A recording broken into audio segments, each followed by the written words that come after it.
Dawn. Good morning, everyone. Thanks for having me. Yeah, I'm Tricia Pontau. I'm with the City of Livermore Planning Division. I've been working for the city for about 4 years, almost exactly 4 years now, but I grew up in Livermore, left for a while to go to school, college and grad school, and then came back. So I know a lot about this city and I love it. So I'm really excited to be working on a climate action plan for the city. So we're actually updating our existing climate action plan. We adopted our first one in 2012, and that we call it the CAP. It covers climate mitigation, so reducing greenhouse gas emissions. And that original plan set a goal to reduce our emissions by a certain amount by 2020, and we met that goal, hooray. And now there's since we adopted our first climate action plan, there's some new state requirements for local climate action planning, including considering climate adaptation in addition to mitigation. And then the state also set some new greenhouse gas emissions reduction targets for 2030 and 2045. So City Council directed staff to go ahead and update the plan and incorporate some of these new requirements and set a new goal for the city of Livermore. So our updated climate action plan is going to cover mitigation again, so continuing to reduce Livermore's greenhouse gas emissions, but it will also cover adaptation, so how the city prepares for climate change impacts that are already happening right now. We had wildfires last summer. We've had some pretty bad storm damage in the last couple of years. So we want to be prepared for those. We don't want those to impact us so negatively. So we want to come up with some strategies to be resilient towards those impacts. So one of the first things we did was a greenhouse gas emissions inventory to figure out where our emissions are coming from. And probably not surprisingly, the biggest bulk of our emissions are coming from transportation. This includes residential vehicles, personal vehicles, and also includes commercial vehicles that are driving around the city. This number does not include just pass-through traffic on 580, so those emissions aren't captured here. So those are just kind of a separate but significant emissions that are happening in the city. But this focuses on stuff that the city can really control. So it's stuff that's moving around the city and moving in and out of the city. The next biggest chunk are electricity and natural gas, and that's coming from our buildings, from operating buildings in the city.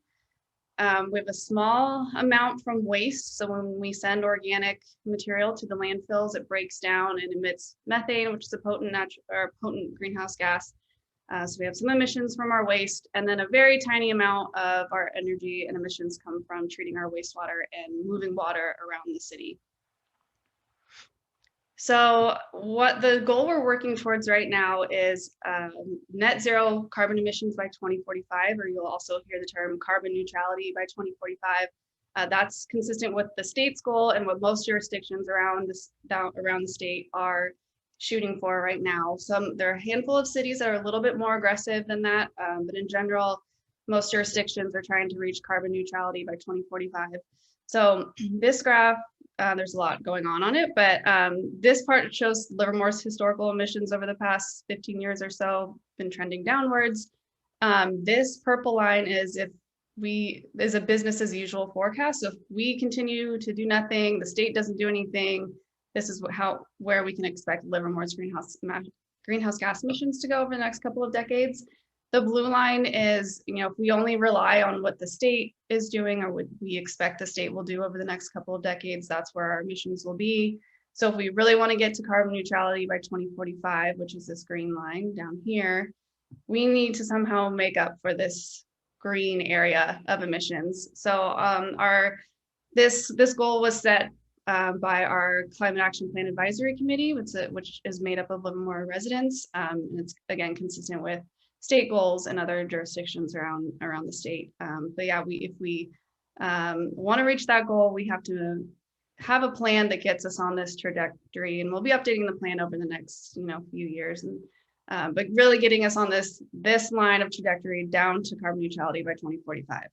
So not surprisingly, the big areas we're going to be focusing on in the climate action plan are buildings and energy, transportation, waste, and then trees and landscapes. So the trees and landscapes or carbon sequestration, we may not be able to completely eliminate our emissions. So the few emissions that we have left over, we're going to need to offset with carbon sequestration. So things like trees will take carbon out of the atmosphere and store it in the biomass. And so creates this sort of negative emissions for us to help us get to carbon neutrality. And there are also some technology-based strategies that are becoming more viable, carbon capture and storage to pull carbon out of the atmosphere. So we'll be doing both reducing emissions and then trying to pull them out of the atmosphere as well.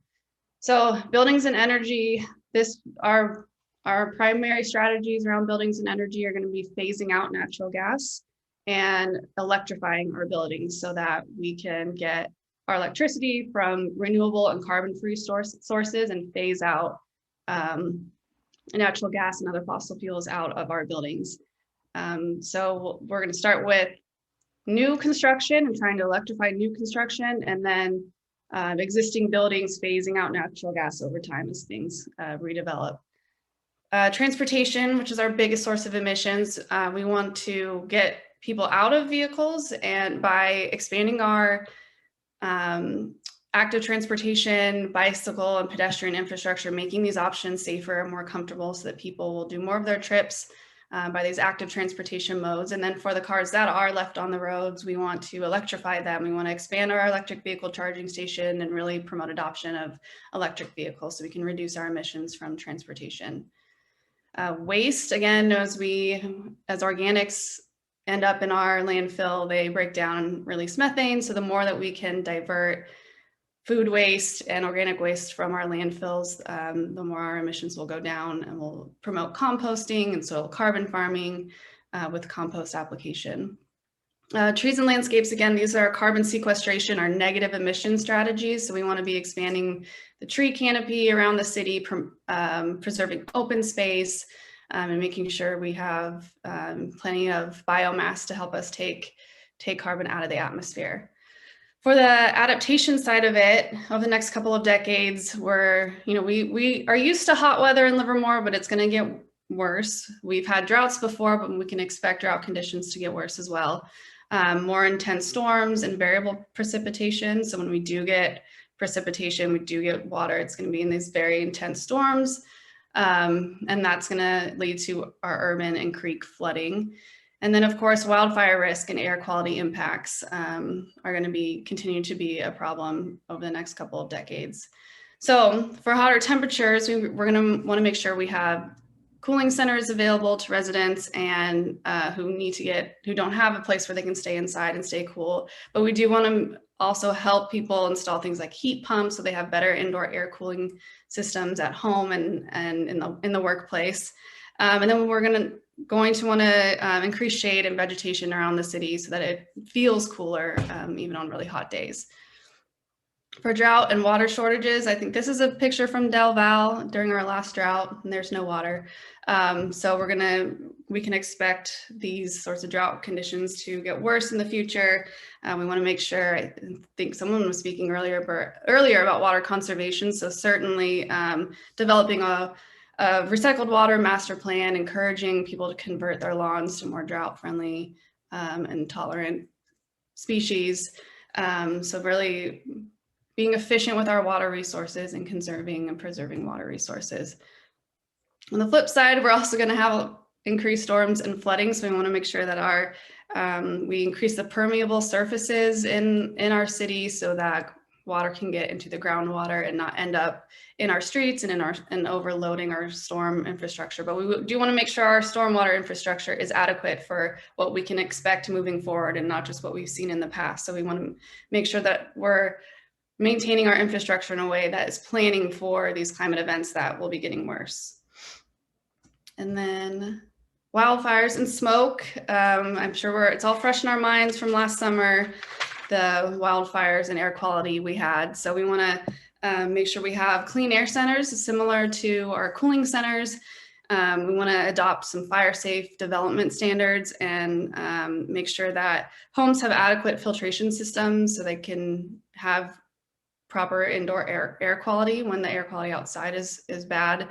And have our critical city facilities have solar power with battery backup storage so that if the power is shut off from PG&E, that doesn't impact our critical facility. So having these kind of microgrids and battery backup storage for our energy and not having to rely on PG&E during these the power shutoffs.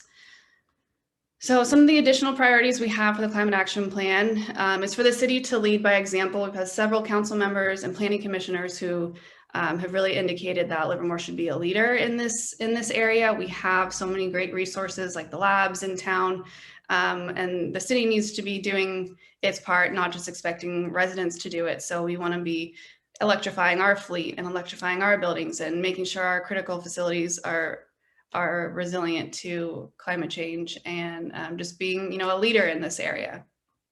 And then also outreach and education. We want to make sure that our community is educated around these issues, and that they have the information and the resources they need to do something about it personally and in their homes and in their lifestyles.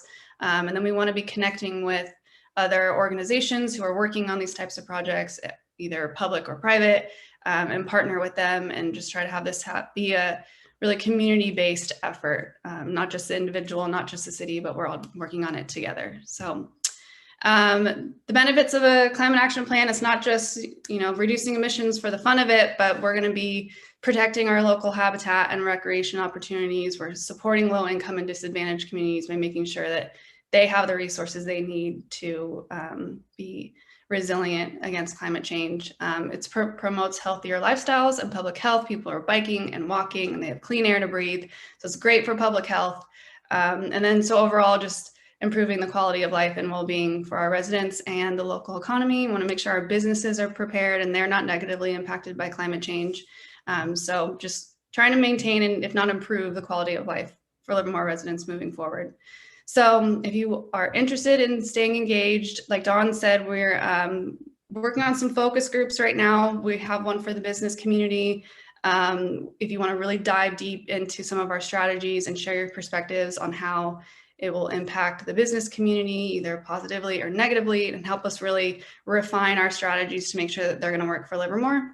We're having a couple other focus groups on different topics. So if you don't feel like you're quite in the business community one, but you want to talk about wine growers and ag and open space, we'll be doing one on that. We're working with the labs to set up another focus group. So if you're more affiliated with the labs, that's an option too. We also have, like I said, we have our Citizens Advisory Committee, our Climate Action Plan Advisory Committee that meets the first Wednesdays of each month at 7 p.m. So they have another meeting tonight at 7. That's made up of Livermore residents who have been working with us on developing the strategies for the plan. We also have our website with a bunch of information, livermoreclimateaction.com. And then if you want to just write to me directly with comments or questions, there's my email right there, and I can put it in the chat too. But that's it.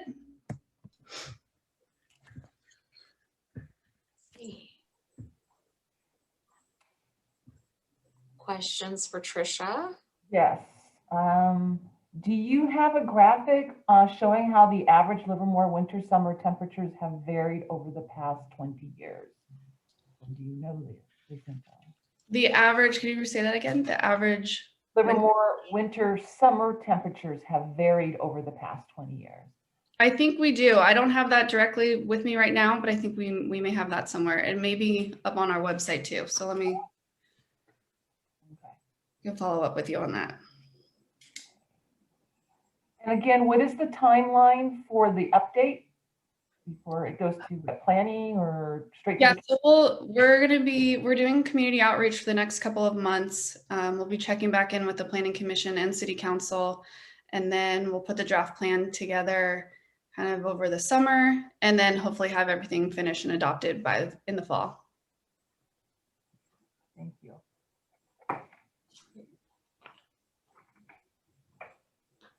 Okay. Well, thank you, Tricia. Thanks for your contact information, making that available to everyone. So I'm sure if anybody has any additional questions, you can reach out to her. Thank you for that. Thank you for that presentation. All right. So we moved so quickly, and everybody putting their information in the chat that I think, Don, we're actually finished. Unless anybody has any announcements, I would just say, everybody, please continue to get your vaccine. That's what I would say for sure. Doesn't matter what kind, doesn't matter whatever, just get it. We'll make sure it's a legitimate vaccine, but just get it. That's the message from all the healthcare providers. So I think that that's it, Dawn. Our next meeting is on Cinco de Mayo, May 5th. I may or may not be here. But no, I'm just kidding. Of course I'll be here. But unless anybody has any other announcements, Dawn, do you have any? I do know that Dennis Gams from Zone 7 will be one of our featured speakers in May, and May is traditionally Water Awareness Month. So he'll give us a more formal presentation at that meeting, and a second featured speaker to be announced later. I just wanted to point out that the SBA PPP funding was extended through May 31st. So if you are in need of a second round of funding or third or fourth, contact your lender. And I'd encourage you to apply. There's plenty of money still out there. So if you're in need, don't be shy, apply and get it. Good message, Kim, especially as everything's starting to roll back. Folks might need some funds. Okay, Dawn, do you have anything else? Otherwise, we're going to sign off here. I do not, unless anyone has any questions for me. You know, we do have some hot topics going on out there in the community that's getting a lot of attention, and the chamber has taken a position on some, is waiting for more information on others. So, you know, we're getting out front. We do lead. This organization is a leadership organization.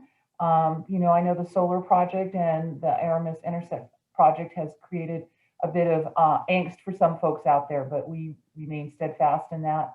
And I'm happy to talk one-on-one with anyone who's got any questions for me as it relates to the chamber's position on that. We are keeping an eye on the Eden housing. We do support that. We've on record many times on that part of the downtown plan that was adopted. Sitting in those steering committee meetings, many painful council meetings. This is not new news. It's part of the plan. So stay tuned for that. And we are keeping an eye on the Kaiser Air proposal that will be coming forward. So lots going on in the community, as well as sustaining everyone and supporting our businesses through the COVID recovery transition. So. Okay. Thank you to my co-chair, Kim with Fremont Bank. All right, Thanks, guys, everyone. have a good Have a evening. good rest of your day. Thanks, everybody. Bye-bye. See you next month. Bye.